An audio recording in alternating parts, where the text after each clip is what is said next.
नमस्कार दोस्तों, मैं दीपक शर्मा अंग्रेज आपका स्वागत करता हूं द लीगल चैम्बर में। अब दोस्तों, आज की इस वीडियो के अंदर हम एक बड़ा महत्वपूर्ण टॉपिक आप सभी लोगों के लिए लेकर आए हैं। जी हाँ, अक्सर लोग जब मुझसे कॉल पर कंसल्ट करते हैं तो उनकी बहुत सी उम्मीदें मेरे से जुड़ी होती हैं। जैसे कि लोगों का कहना होता है कि सर, हमारे पिताजी से, हमारी माताजी से, हमारी बहनों से, हमारे भाइयों से किसी व्यक्ति ने धोखे से सेल डीड करवा ली।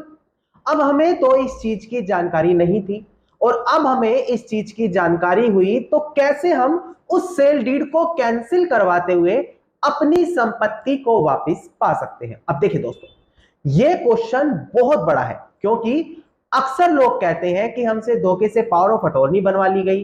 कुछ लोग कहते हैं कि धोखे से ही सेल डीड करवा ली गई। हमें तो सब रजिस्ट्रार कोर्ट में कुछ और कहकर लेकर गए थे और वहां पर जाकर सेल डीड करा ली गई और हमें इसकी कानो कान खबर नहीं थी। तो क्या आज भी हम कोर्ट का सहारा लेते हुए, कानून की मदद लेते हुए उस सेल डीड को कैंसिल करवा सकते हैं? जी हां दोस्तों, आप आज भी उस सेल डीड को कैंसिल करवा सकते हैं। बस आपको एक अच्छे एडवोकेट की गाइडेंस की जरूरत है। वो आपको आपकी वह संपत्ति वापस ला कर देगा। और आज की वीडियो में भी मैं आपको यही चीज क्लियर करने वाला हूं कि किसी संपत्ति को अगर सेल डीड के माध्यम से बेचा गया है तो कैसे आप अपनी उस संपत्ति को वापस पा सकते हैं। अब दोस्तों, अगर आप लोगों को हमारी ये वीडियोस अच्छी लगती है, आप लोगों को हमारी तरफ से किए गए एफर्ट्स अच्छे लगते हैं, तो मेरा आप लोगों से अनुरोध है, वीडियो को आप लाइक जरूर करें और साथ ही साथ अपना वैल्यूएबल कमेंट सेक्शन में जरूर लिखें। तो चलिए दोस्तों, अब आज की इस वीडियो को हम ज्यादा लंबा ना करते हुए आज की इस वीडियो को स्टार्ट करते हैं।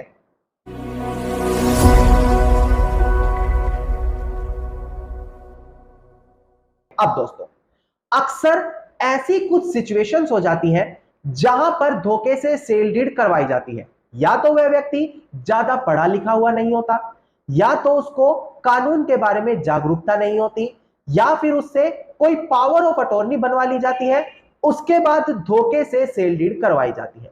अब तीनों समस्या का समाधान हम आज की वीडियो में मैं आपको देने वाला हूं, और साथ ही साथ मैं केवल मौखिक बातें आपके साथ नहीं करूंगा, रेलिवेंट ऑनरेबल सुप्रीम कोर्ट की जजमेंट भी आपको क्लियर करके दूंगा। देखिए, सबसे पहले आपको section 54 transfer of property act समझना होगा, क्योंकि यही वो ऐसा प्रोविजन है जिसके अंदर प्रॉपर प्रॉपर्टी को सेल किस माध्यम से किया जाए यह बताया गया है। और अगर आप इस प्रोविजन को समझ गए तो आपकी आधी मुश्किल वैसे ही हल हो जाएगी। अब देखिए, सबसे पहले आपको डिस्प्ले पर ध्यान देना होगा दोस्तों।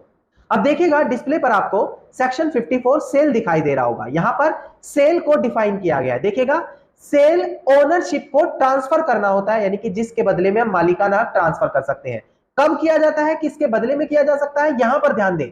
फॉर प्राइस पेड, यानी कि सेल के बदले में पैसा दिया जाएगा, और प्रोमिस किया जाएगा देने के लिए, और part paid and part promise, यानी कि आधा पे किया जाएगा और आधा पे किया जाएगा फ्यूचर में प्रोमिस के साथ। इसको सेल कहा गया है। सरल भाषा में समझे तो कंसीडरेशन होना बहुत अनिवार्य है, पैसों का लेन देन होना बहुत अनिवार्य है। इसके अलावा आगे देखिएगा, यहां पर बताया गया है सेल हाउ मेड, कि किस तरीके से सेल किया जाएगा प्रॉपर्टी को। देखिएगा, in case of tangible movable property, यानी कि अगर कोई अचल संपत्ति है जिसकी वैल्यू 100 रुपए या उससे अधिक है, तो ऐसी कंडीशन में देखिएगा, can be made only by a registered document, उसको केवल रजिस्टर्ड दस्तावेज के माध्यम से ही आगे ट्रांसफर किया जा सकता है। और ध्यान दें, कंसीडरेशन अमाउंट होना बेहद ज्यादा अनिवार्य है, यानी कि जब किसी को सेल की जा रही है प्रॉपर्टी, बदले में आपको कंसीडरेशन अमाउंट लेना बहुत अनिवार्य होता है। अब दोस्तों, यहां से आपको क्लियर हुआ होगा कि जब कभी भी किसी सेल डीड को एग्जीक्यूट किया जा रहा है तो उसका रजिस्टर होना अनिवार्य है, साथ ही साथ जो संपत्ति का पहले मालिक था उसको कंसीडरेशन अमाउंट मिला हो। अब दोस्तों, इसके बाद मैं ऑनरेबल सुप्रीम कोर्ट की एक बड़ी महत्वपूर्ण जजमेंट आप लोगों के लिए लेकर आया हूं। यहां से आपको केस के फैक्ट्स और सर्कमस्टांसेस, केस की जजमेंट, ऑनरेबल सुप्रीम कोर्ट ने क्या क्लियर किया, ये सारी चीज यहां पर आपको प्रोवाइड कराऊंगा। अब डिस्प्ले पर देखिएगा दोस्तों, आपको केस टाइटल साफ साफ दिखाई दे रहा होगा। केस टाइटल है इसका केवल कृष्ण वर्सेस राजेश कुमार, 22 नवंबर साल 2021 की ये जजमेंट है। इसका सिविल अपील नंबर देखिए 6989 6992 ऑफ 2021। इसका एसएलपी नंबर भी देखिए 2033-2036 ऑफ 2016। ये पूरी केस डिटेल्स मैंने आपको क्लियर कर दी ताकि इस जजमेंट का रेफरेंस आप अपने सिचुएशंस के अंदर दे पाए दोस्तों। अब केस के फैक्ट्स और बैकग्राउंड में आपको क्लियर कर देता हूं। अब देखिए दोस्तों, केस के फैक्ट्स के बारे में बात आती है तो प्रेजेंट केस के अंदर अपीलिएंट और रिस्पोंडेंट ये दोनों एक प्रॉपर्टी के अंदर जॉइंट ओनर थे, यानी कि इन दोनों के पक्ष में ही मालिकाना था। साल 1976 में इन दोनों ने दो प्रॉपर्टी खरीदी अलग अलग और दोनों प्रॉपर्टी के अंदर खुद को जॉइंट ओनर बनाया दोस्तों।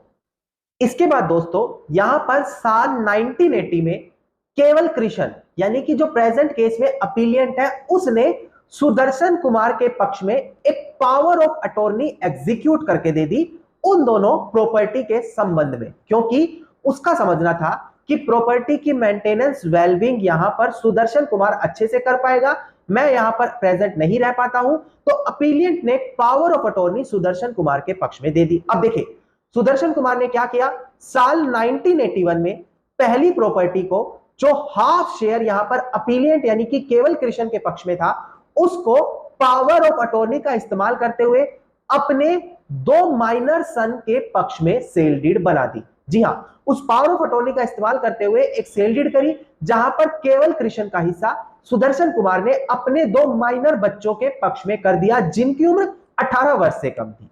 इसके बाद ठीक इसी प्रकार से जो दूसरी प्रॉपर्टी थी साल 1983 में क्या किया, जो यहां पर केवल कृष्ण था उसकी पावर ऑफ अटॉर्नी का इस्तेमाल करते हुए सुदर्शन कुमार ने आधा हिस्सा अपनी पत्नी के पक्ष में कर दिया। अब देखिए यहां पर पावर ऑफ अटॉर्नी का इस्तेमाल करते हुए क्या किया गया, केवल कृष्ण को प्रॉपर्टी से पूरी तरीके से बाहर कर दिया गया और सेल डीड बनाकर अपने दोनों माइनर बच्चे और अपने पत्नी को ओनर बना दिया गया।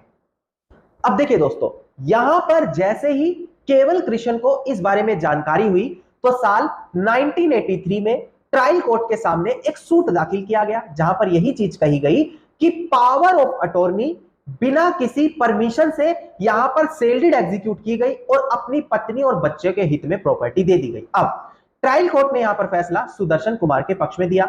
उनका कहना है ट्रायल कोर्ट का कि प्रेजेंट केस में सुदर्शन कुमार ही इस प्रॉपर्टी का एब्सोल्यूट ओनर है क्योंकि केवल कृष्ण ने अपनी मर्जी से ही power of attorney Sudarshan Kumar के पक्ष में दी थी। अब इस चीज की अपील में अब केवल कृष्ण जाते हैं डिस्ट्रिक्ट कोर्ट के सामने। यहां पर ध्यान दीजिएगा, डिस्ट्रिक्ट कोर्ट का कहना है यानी कि अपीलिएंट कोर्ट का कहना है कि प्रेजेंट केस के अंदर देखा जाए तो किसी भी प्रकार का कंसीडरेशन अमाउंट नहीं है। कंसीडरेशन अमाउंट मतलब जब किसी की प्रॉपर्टी को बेचा जाता है तो बदले में कुछ पैसा मिलता है, 10 लाख 20 लाख 1 करोड़ वो पैसा, और जब इस प्रकार का कोई कंसीडरेशन अमाउंट ही वहां पर नहीं है तो कैसे ये section 54 transfer of property act के प्रोविजन को मीट करेगा, और इस प्रकार की सेल डीड को वैलिड नहीं माना जाना चाहिए। और अपीलिएंट कोर्ट ने ट्रायल कोर्ट के फैसले को पलटते हुए केवल कृष्ण के पक्ष में फैसला सुना दिया। नाउ दोस्तों यहां पर सुदर्शन कुमार ने honourable Punjab and Chandigarh high court के सामने अपील दाखिल की। Punjab and Chandigarh high court ने भी यही चीज पाई कि पावर ऑफ अटॉर्नी खुद केवल कृष्ण ने अपनी मर्जी से दी, भले यहां पर कंसीडरेशन अमाउंट अभी तक नहीं दिया गया। तो यहां पर Punjab and Chandigarh high court ने कहा कि जितना भी कंसीडरेशन अमाउंट सेल डीड में मेंशन है वो आज ही विद 12% इंटरेस्ट के साथ केवल कृष्ण को दे दिया जाए, यानी कि सेल डीड को तो वैलिड माना गया पर जो उसके अंदर अमाउंट था जो नहीं दिया गया था उसको 12% ब्याज दर के साथ केवल कृष्ण को देने का यहां पर आदेश पारित किया गया। ना दोस्तों अब इस फैसले से परेशान होते हुए आगे चलकर ऑनरेबल सुप्रीम कोर्ट का दरवाजा खटखटाया गया है।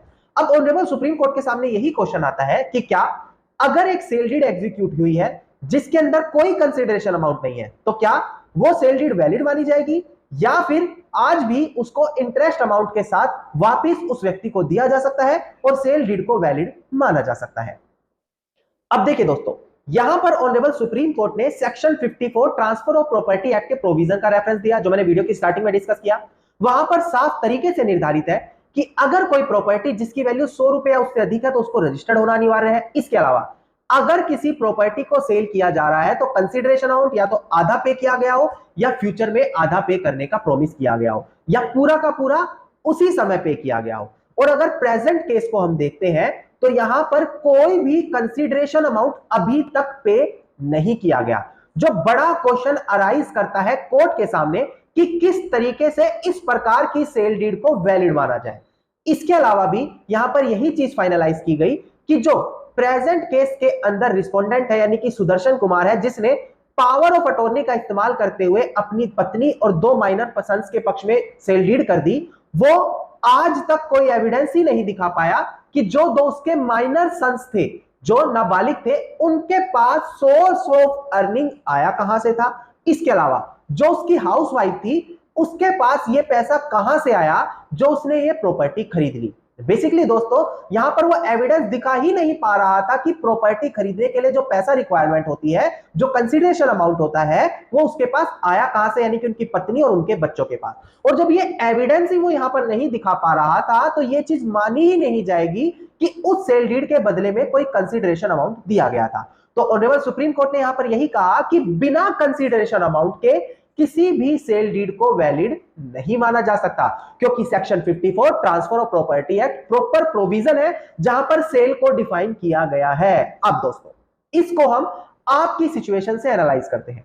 अगर आपके साथ भी कोई धोखे से सेल डीड बनवाई गई है तो आप भी जानते होंगे कि आपको पैसा आज तक नहीं मिला, और जब आपको पैसा नहीं मिला तो बिना कंसीडरेशन अमाउंट के वो सेल डीड वैलिड नहीं मानी जाएगी। इसके अलावा कई बार क्या होता है, प्रॉपर्टी वैल्यू तो लाखों करोड़ों में होती है पर बहुत कम वैल्यू में प्रॉपर्टी बेच दी जाती है।